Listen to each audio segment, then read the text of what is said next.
Salut, je suis Pamor, consultante en bien-être et nutrition sportive. Je suis là pour vous accompagner pour prendre soin de vous, grâce à l'intérieur et à l'extérieur de vous, en utilisant des outils pratiques et holistiques, en utilisant aussi le développement personnel. Alors aujourd'hui, nous allons continuer dans notre mouvement, dans notre voyage de l'héroïne. Et nous sommes à la sixième étape, la sixième étape du voyage, qui est le titre de Quand tout semble perdu. Alors, ici,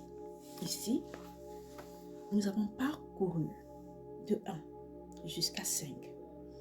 On s'est adapté, on a fait le déclic, on a voulu tout changer, on a affronté nos peurs, on est resté dans ce monde d'illusion de notre succès, de notre réussite.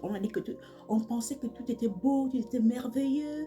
Mais il arrive dans ce voyage où on perd tout. On perd tout. C'est souvent le moment de la vie où on perd ses amis, ce genre d'amis qu'on disait notre meilleur ami, où on perd, on a une maladie, qui vient bouleverser notre monde. C'est ce genre de moment où on pensait créer une famille parfaite, en harmonie, mais notre conjoint a décidé qu'on n'était pas la partenaire ou le partenaire de sa vie.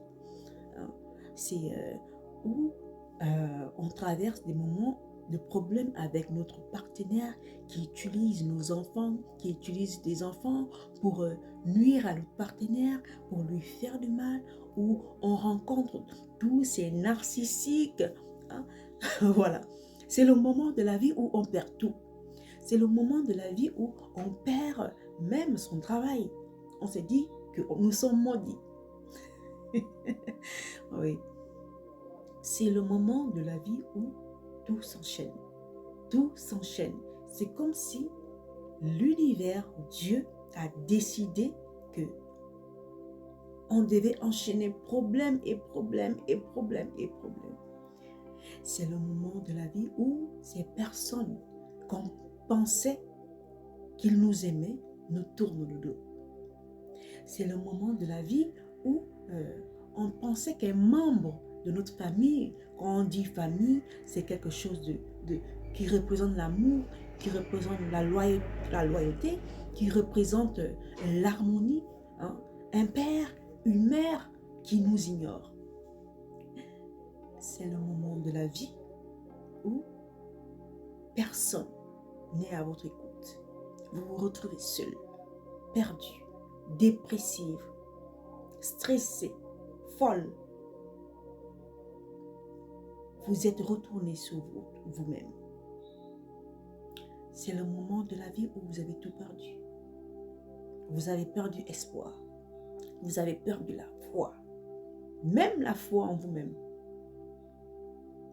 C'est le moment de la vie où, de fois, vous voulez vous donner, je ne dirais pas la parole ici.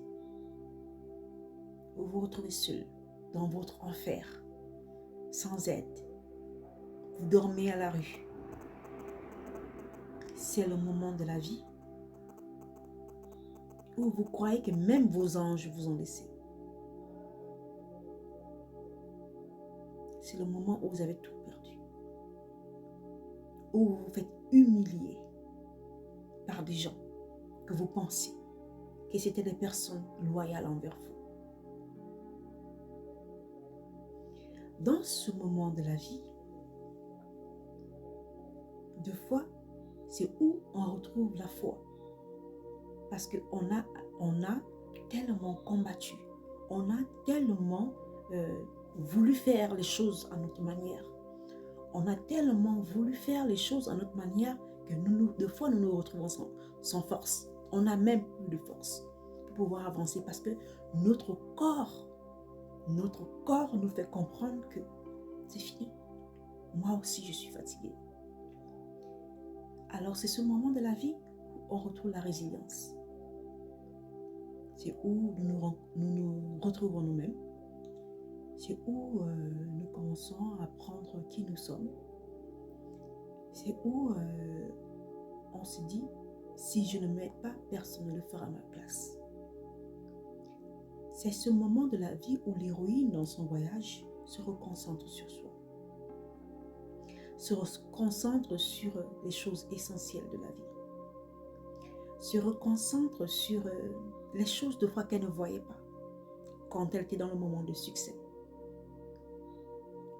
Dans ce moment de la vie, l'héroïne apprend à connaître ses points forts et ses points faibles. Elle commence à, deux fois, observer, écouter. Plus écouter que parler. C'est ce moment de la vie où l'héroïne a plus de force intérieure. Elle va travailler sur sa force intérieure. Parce que n'oubliez pas que le voyage de l'héroïne, c'est quelque chose d'intérieur. C'est quelque chose d'intérieur. L'héroïne va renforcer sa puissance intérieure, même si elle ne le sait pas. Parce qu'elle sera livrée à elle-même. C'est ce moment de la vie où la foi sera son point fort, où la résilience sera son point fort, où l'humilité sera son point fort. C'est ce moment de la vie qu'elle va apprendre toutes ces choses. Comme dans la partie du monde illusoire du succès, que tout est éphémère, qu'elle peut tout perdre, même sa propre vie. C'est à ce moment de la vie qu'elle remercie deux fois Dieu, même si elle ne croit pas. Peu importe comment vous appelez Dieu. C'est ça le voyage de l'héroïne. Quand on perd tout, mais on maintient cette foi que les choses vont s'améliorer, que les choses vont changer. Parce que nous nous reconcentrons sur nous, nous nous reconcentrons sur notre énergie, nous nous écoutons plus. On écoute nos émotions, on apprend à écouter, à sentir, surtout écouter son instinct. Parce que l'instinct à ce moment est beaucoup développé. On apprend à écouter les gens. On apprend à comment je dirais, à localiser, non, à sentir l'énergie des gens. On devient sensible. Mais c'est à ce moment de la vie où on apprend à rire deux fois. À rire deux fois des choses qu'on ne pouvait pas rire dessus. C'est ça le voyage de l'héroïne. Alors, je vous dis à bientôt pour une autre étape de l'héroïne.